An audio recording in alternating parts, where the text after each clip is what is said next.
Okay, let's cut to the chase, a 100% Rotten Tomatoes score in 2026. That's either a masterpiece or a scam. But here we are, talking about Furious, a show so aggressively praised by critics it's basically daring you to ignore it. Now, I know what you're thinking, another crime drama with a hot FBI agent and a serial killer. Yawn, right? But hold up. This isn't your dad's Criminal Minds. What makes Furious fascinating isn't just the score, it's how it weaponizes your expectations, /n/n. First off, let's dismantle this Rotten Tomatoes thing. Yes, a 100% score sounds impressive, but here's the catch, critics have seen all 8 episodes. That's huge. Most shows get rated on the first few episodes, but Furious is playing the long game. And with 37 reviews backing that score. That's not a fluke, it's a consensus. Still, I'm skeptical. Because here's the dirty secret no one's saying, perfect scores often mean the show is flawless in execution but safe. Polished to a boring sheen. But Furious? It's doing something riskier than you think, /n/ Emmy Rossum as the FBI agent. Classic move. She's great at playing morally tangled heroes, see, Shameless. But the real twist is the killer. A woman. Not some traumatized side character, but the co-lead. That's the real headline here. For decades, TV crime dramas have conditioned us to see killers as brooding men in shadows. Furious flips the script by making the murderer a tiny, relentless force of vengeance. Played by Lola Pettigrew, she's not hiding in the third act, she's front and center. Which raises a question, why does seeing a woman commit brutal, calculated violence feel so radical? Because it shouldn't.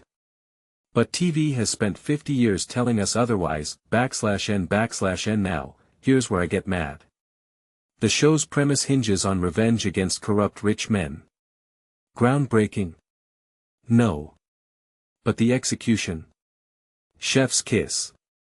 This isn't a lone wolf psychopath, it's a calculated crusade. And that's where the show gets dangerous. It's not just a whodunit, it's a why should we care? Because let's be real, we're numb to male antiheroes, Breaking Bad.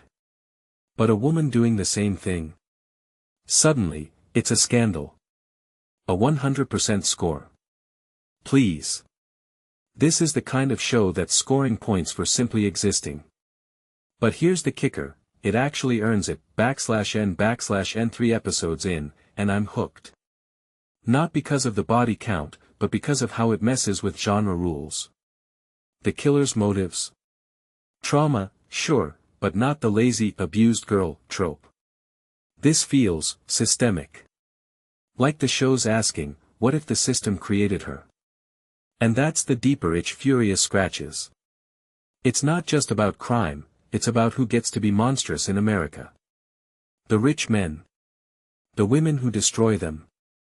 Or all of us watching, weirdly satisfied, /n/n. So, is it the best show of 2026? Jury's out. But here's my hot take, the 100% score is a distraction.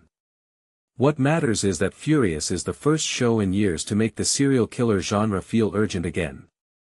And if that's not worth a perfect score, I don't know what is. What do you think? Are we overrating it because it's different? Or is this the start of something actually bold? Drop your thoughts below. Just don't spoil the ending, I'm still deciding if I'm rooting for the killer or the FBI agent. Both, honestly.